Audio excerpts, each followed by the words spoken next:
So we are at City Sound Project in the Park, Canterbury, and we're here with world famous actor Geoff Bell. World famous? Well, yes, that's true. Well, stalwart. Stalwart actor. Stalwart actor. Stalwart British. Do you know what? You're in some of my favourite films, so I'm quite excited about being here sat next to you. I'm gushing a little bit, you know. Mike Bassett, England Manager, is my favourite. Mike Bassett, England Manager, was my first film I ever did. Really? In 2000, Captain of England at about 36, I think I was. Gary Wackett. Gary Wackett. Yeah. Played at Wembley, flew to Brazil, met Pele, played at Vasco da Gama, Maracanã. Unbelievable. It's a dream come true. We could go on about this all day, I but know. let's talk about music. So how come you're here? How come you're in Canterbury? I know you live in Kent, don't you? Yeah, I've lived in Kent for about 20 years now. Right. Started off in Chilham, Yep. and then Whitstable, and now I live in Deal, which I have my children in Kent, so they're both born in Kent. Yeah. Okay. So you thought you'd come down and check out the local music scene? It's all down to my 16-year-old who's into everything. Said, "Papa, you got to come, Yeah. because I won't get passes without you." I'm like, let's go do it. What's your kind of music then, in general? What do you listen to? I've got such an eclectic, really, taste from my grandfather. The reason I'm in this game is because of my grandfather. He was a country and western blues singer. Really? Wow. And I used to do impressions on the stage, you know, when I was little. And then I've always had it in me, you know, to get up on the stage and do something. So, music-wise, from rock and roll to blues to R&B to funk as my age group. Yeah. Disco obviously was the funk, and disco was my upbringing. Yeah. That was my era.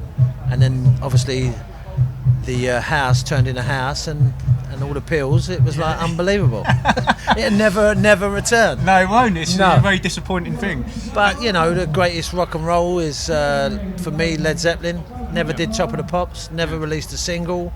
It just goes on. Yeah. And I'm a massive jazz fan. Oh, right, okay. Massive. And you got the Cuban brothers here Yeah, tomorrow. Which yeah.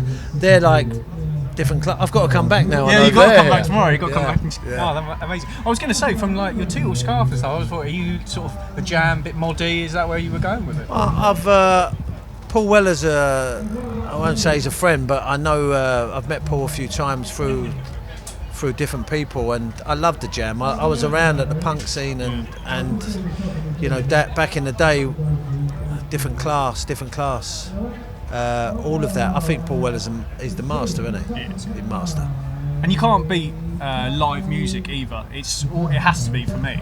For me, it's the same. For me, no matter where you go in the world, when you see live music, it just moves you in so many different levels. You know. Yeah. And what are you doing with yourself at the moment? Are you in anything or setting stuff up? I've just finished. Can't really talk about it, but just finished Philip Pullman novels. His Dark Materials, Okay. which are 6 months at the BBC, which is going to be the biggest show in the world. Oh, that is exciting. But that's Is it- a can we spoiler. have that? Do we say that's an exclusive? That's an exclusive, but I'm not allowed to say it. So I'm not sure where this is going to go. So We'll keep still. I've just finished a lovely little gypsy movie, a little story about a father and son, because I come from gypsy roots. My grandfather was an old Romany, so it's amazing. You know, it's amazing how it all comes round and how well I'm thought of in my kind of 19, 20 years of acting. Yeah. Because I started late as an actor, and it's just gone from strength to strength. Some of the films I've done, some of the directors I've worked with, just unbelievable. Yeah. Speaking of strength to strength, are you seeing? You've obviously been in Kent now for many years. Have you seen a change in the things that are happening here, like music festivals, like the culture and the art scene that's coming to Margate and things like that? For sure, yeah, for sure. I mean, I was with Pete Doherty a little while ago. He did a gig at Margate, and I went along to see him. He wants to play guitar on my Christmas. I'm going to write a Christmas number one. Yeah? Yeah. Nice. That's my new thing. But yeah, I've seen a massive change in culture, and I come to this festival years ago when my son's 16, but he was about I don't know, 5 or 6, when there was just a little. Yeah, you used to have food stalls here and little like paint your faces and stuff. So it's been going on for a long time, and I've seen it. Lounge on the Farm, which is no more. Which was, they just lost money every year, but you know, it's fantastic. Dreamland obviously are doing all their little things. So. It's good that the people can, you know, continue to put this stuff on to try and grab that, you know, that emphasis, that culture, to bring people to the city. And without a doubt. The only sad thing about this is it ends at 7:30 because of God. That's true. We won't mention that. There he is. What's up, big boy? Well, Geoff Bell, thank you very much for talking to us, and pleasure to meet you. Pleasure to meet you. Thank you very much. Nice one. Cheers.